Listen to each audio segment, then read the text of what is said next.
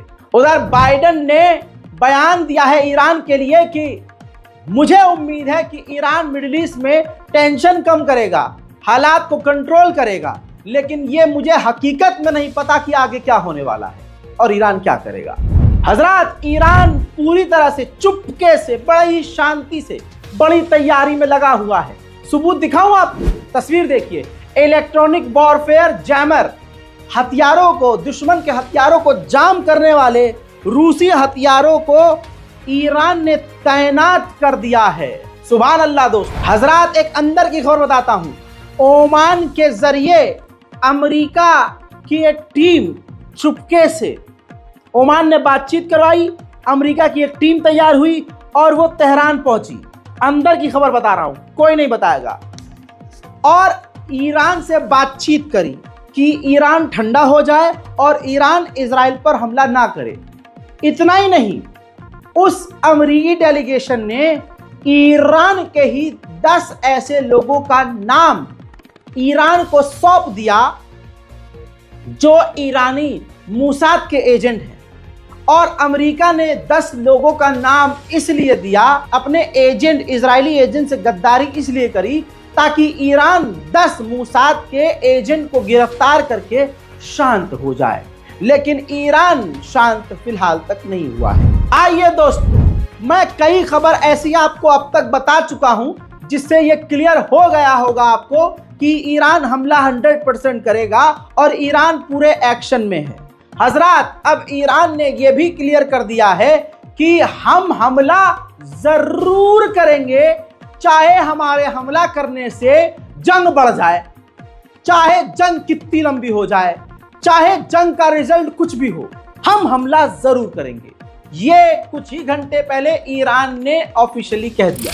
अब मजेदार खबर सुनिए। जिन लोगों को लग रहा है कि सिर्फ ईरान गीदड़ भभकी दे रहा है, तो ईरान की गीदड़ भभकी में भी ऐसा असर है कि अमेरिका ने अपनी पूरी ताकत झोंक दी, जर्मनी ने पूरी ताकत झोंक दी, बर्तानिया इजराइल के साथ उतर आया, फ्रांस इजराइल के साथ उतर आया, सब के सब इजराइल के साथ उतर आए। तवज्जो है, ईरान की गीदड़ भभकी में भी इतना दम है कि इजराइल की शिन बेट, जो खतरनाक खुफिया एजेंसी है, वो इजराइल के मिनिस्टर और बड़े बड़े नेताओं के लिए बंकर प्रिपेयर कर रही है, जमीन के नीचे बंकर क्रिएट कर रही है, बंकर बना रही है, ताकि जब ईरान हमला करे तो इन नेताओं की जान बचाई जा सके बिल में छुपाकर। यह है ईरान की गीदड़ भभकी, गीदड़ भभकी।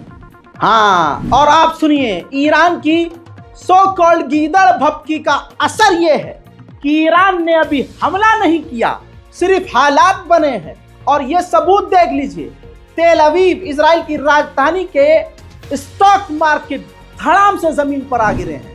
मेरे दोस्त, मुझे नहीं पता कि आप लोग ईरान से नफरत क्यों करते हैं, लेकिन अपने दिल से कभी सुकून से सोचिएगा, ये दिमाग से निकाल कर कि वो शिया है या सुन्नी है या देवबंदी है बरेलवी है।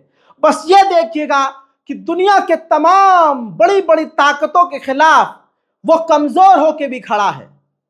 ये जरूर सोचिएगा, ईरान वाहिद पूरी दुनिया में ऐसा मुल्क है जो फिलिस्तीन के लिए खुलकर बोलता है और खुलकर मैदान अमल में उतरता है। ऐसा ईरान में क्या है कि आप और हम यहां बैठकर शिया सुन्नी कर रहे हैं, लेकिन फिलिस्तीन के अहले सुन्नत जितने भी संगठन हैं सब के सब ईरान को सलाम ठोकते हैं। जितने भी फिलिस्तीन फ्री मूवमेंट के लड़ाके हैं सबको हथियार देने वाला वाहिद ईरान है। जरा सुकून से सोचिएगा, बैतुल मुकद्दस की आजादी के लिए सबसे ज्यादा फ्रंट पर आकर बोलने वाला, लड़ने वाला और लड़ाकुओं को हथियार देने वाला कौन है?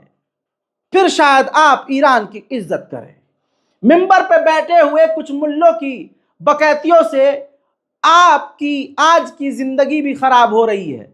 यकीन कीजिए, वो अपनी 2 वक्त की रोटी चलाने के लिए आप और हमारे बीच, यानी 2 लोगों के बीच नफरत फैला रहे हैं। इसी वजह से एक हदीस है कि जहन्नम में सबसे पहले मुल्ले भेजे जाएंगे, मौलवी भेजे जाएंगे। बस जो नफरत फैलाए ऐसे मुल्लों से, मौलवियों से बच के रहिए। इस रिपोर्ट को शेयर जरूर कीजिए, कोई कॉपीराइट नहीं। डाउनलोड कीजिए, अपलोड कीजिए, फेसबुक पे अपलोड कीजिए, इंस्टाग्राम पे अपलोड करके मुझको मेंशन कीजिए, टैग कीजिए, फ्री टू यूज। जाइए, आप याद रखेंगे क्या बात कही हमने। रिपोर्ट शेयर कीजिए, अपनी राय कमेंट में लिखिए। जय हिंद।